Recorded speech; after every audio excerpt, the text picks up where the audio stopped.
What it comes down to is that my interpretation of my work is really immaterial. I mean, I'm not really a believer in art and music being institutionalized or put in galleries and stuff like that. I think art is something for the use of a public. It's for the public to interpret it and use it almost like a sustenance to life. So it's the interpretation of the listener or the viewer which is all important. Authorship is in question now. Hello, Space Boy.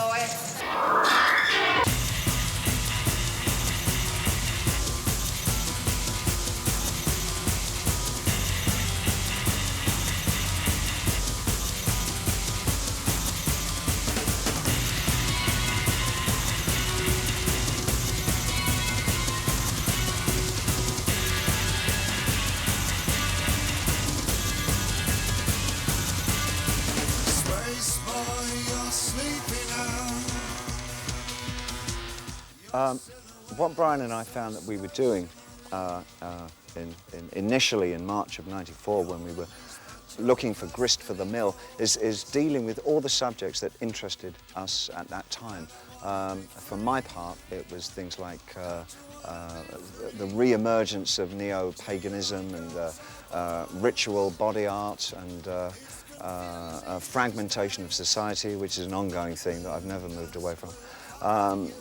That plus the odd lyric that I'd been writing over the last few months.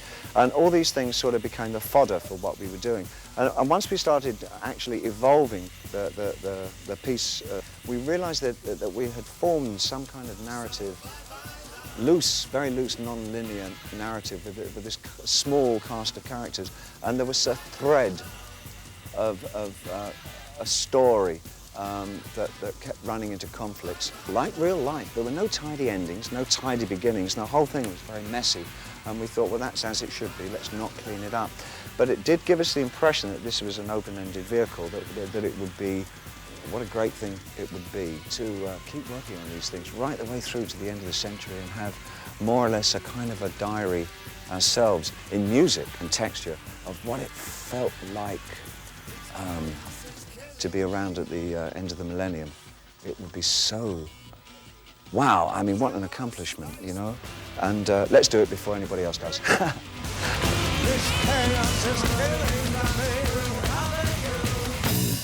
Same thing, same place. By virtue of the fact that I'm getting older, has given me quite a scope on what I can draw from within my own catalogue of albums. I can take things from albums that I did 15, 20 years ago and taking something from, say, the 70s and putting it into the 90s. It's almost like the albums that I've done have become the palette that I can draw from. Each album is kind of a different colour, you know. I don't really have to go much to the outside at all for influence or a new inventive way of doing something. I just kind of look at my own stuff and utilise what I've done already, you know. It's there to be used.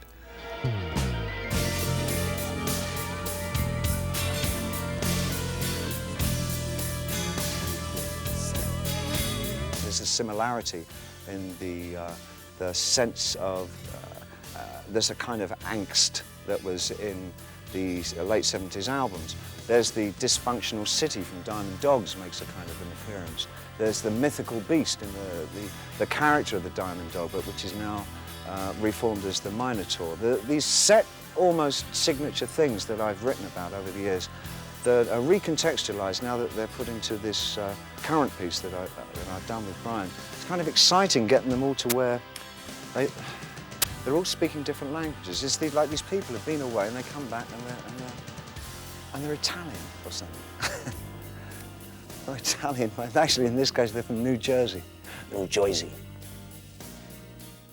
When I was doing the characters in the early 70s, I think it was, there was some problem for me about whether they were stage characters or recreating aspects of my life and taking it on stage, or whether the thing was evolving on stage and I was then pulling it back into real life. And now I think what I'm doing probably to protect my own sanity is that, in a way, it's a precaution, I guess. Instead of inventing just one character, I've invented about 7 or 8, and I think it enables me to retain the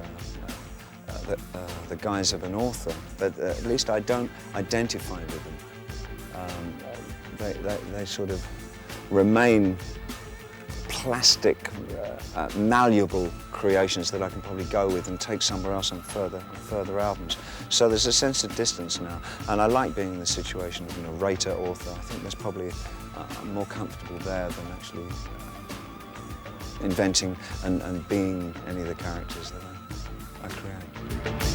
Stay away from the future, back away from the light, it's all terrain. Even though there's a very strong narrative and characters in this new piece, Outside, it really isn't what the album's about. The album is about atmosphere. It's about the sound of 1995. The narrative and the characters are really a kind of a skeleton. The content of the album is what's put on that skeleton, which is the musical texture. That's the flesh and the blood. I don't think there's ever really been a time in the last 25 years making music and writing music that I haven't also painted. If I have any kind of a problem with the context of something, or if I come to a block and I can't go forwards anymore, I'll often revert back to the other medium. So often if the music side of things is bogged down, that I've got to this kind of impasse, then I'll go and paint it.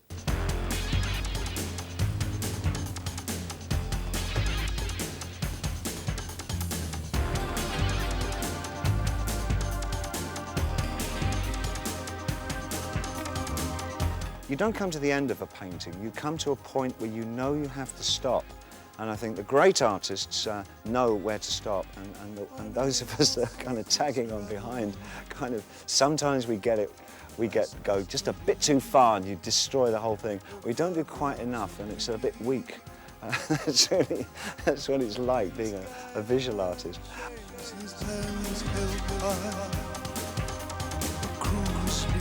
16 measures of solo. 1989. And then an additional 8 as a Tin Machine Special. And then we break Was that the original?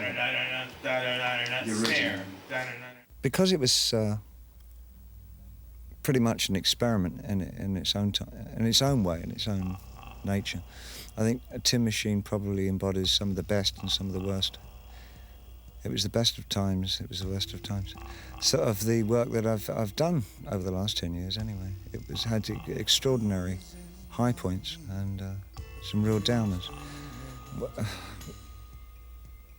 Which comes with the territory of experimentation. Not all of it works, but when it does work, it works really well. And again, it's a thing that Brian always uses when I get a bit timid about the work that I'm doing. He says, don't forget that in music, you can crash your plane and walk away from it. That art really isn't that full of life-threatening situations.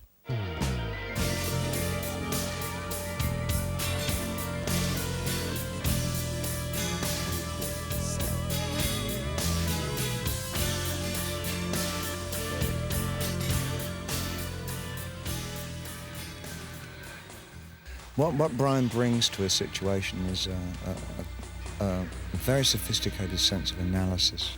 He can look at something and gauge its import. He can examine a piece of music and find its real strengths and also its weaknesses, and he'll tend to frame a little piece in the middle and say that 10 minutes is really interesting, but the songs either side are a waste of time and nothing's happening.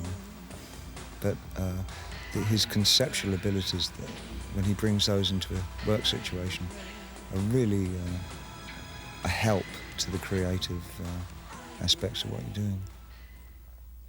A small, mobile, highly intelligent unit in a tweed jacket. And then the next bit is, I am with Nay, hey. Okay, 1, 2, 3, 4. I am with Nay, hey.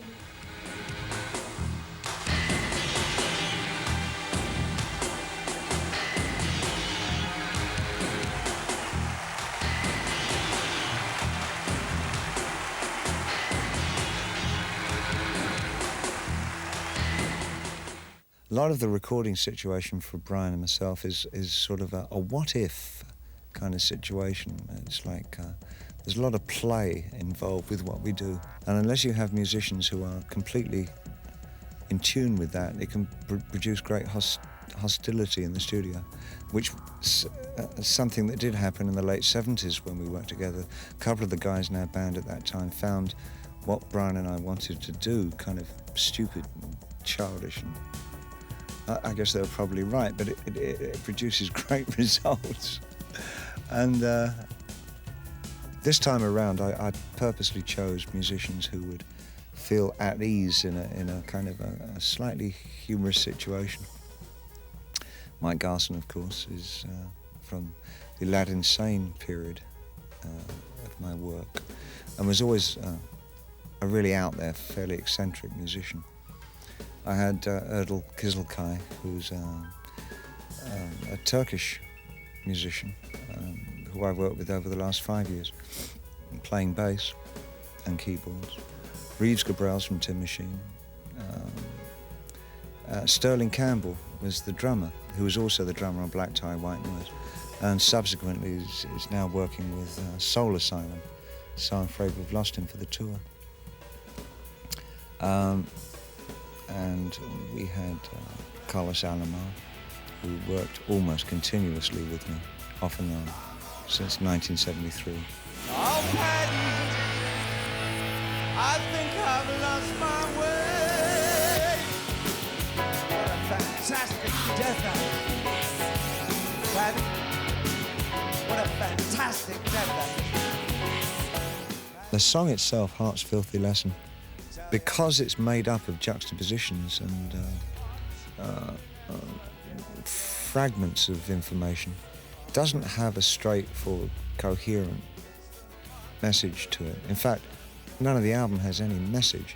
It's really a compression of information. It's just information, make of it what you will. But I guess my input into Heart's Filthy Lesson is that the filthy lesson in question is the fact that life is finite. That realization, when it comes usually later in life, can either be really a daunting prospect, or it makes things a lot clearer. Unfortunately for me, I see it without a sense of unease, and for me, knowing that I've got a finite length of time on Earth actually clarifies things and makes me feel quite buoyant. Let's make it be a 4-5-6 split on both cameras. Okay, stand by, slate up, and play back. Camera rolling.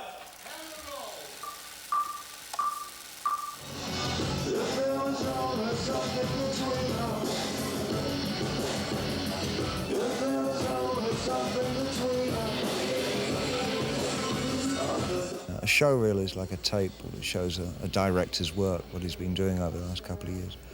And the one that really struck me was the one by Sam Bayer. There was a sort of a kind of a painterly way of the way he sort of distresses everything that he does. You know, things are like broken down, rooms are very kind of, have an aged, stained quality to them.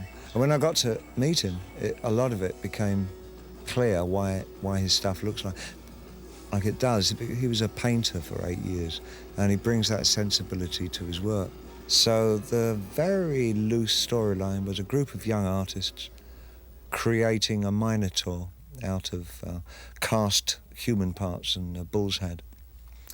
And I provided the sort of Greek chorus to it all.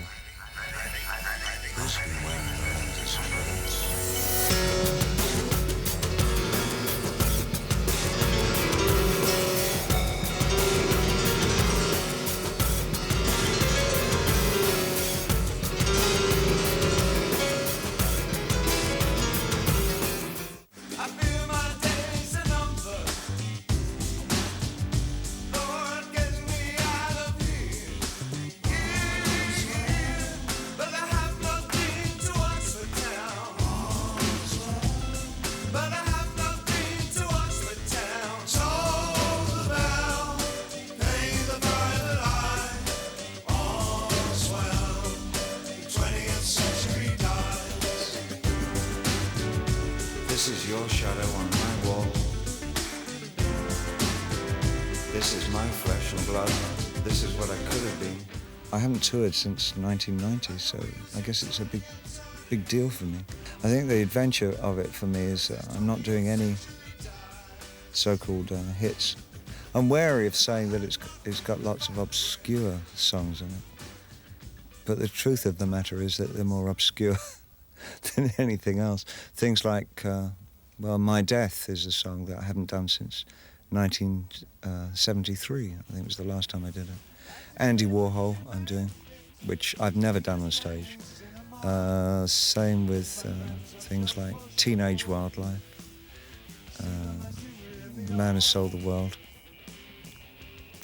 And that sort of coupled with the material from the Outside album, for me, is produced.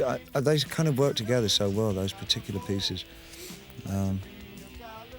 There's sort of somehow kind of a thread that makes sense through it all.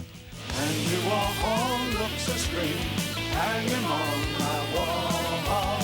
And you all silver screen can't tell them apart at all. And needless to say, I'm really excited about the idea of working with Trent Reznor and 9 Inch Nails. So far, talking with him, I think he seems very focused and seems to have not dissimilar idea of what it is he wants from his music as myself. And I think we should be able to collaborate quite well. I think what's going to be nice is working together on stage, and we're going to do some songs together, some of his and some of mine, which I think really is going to be very exciting.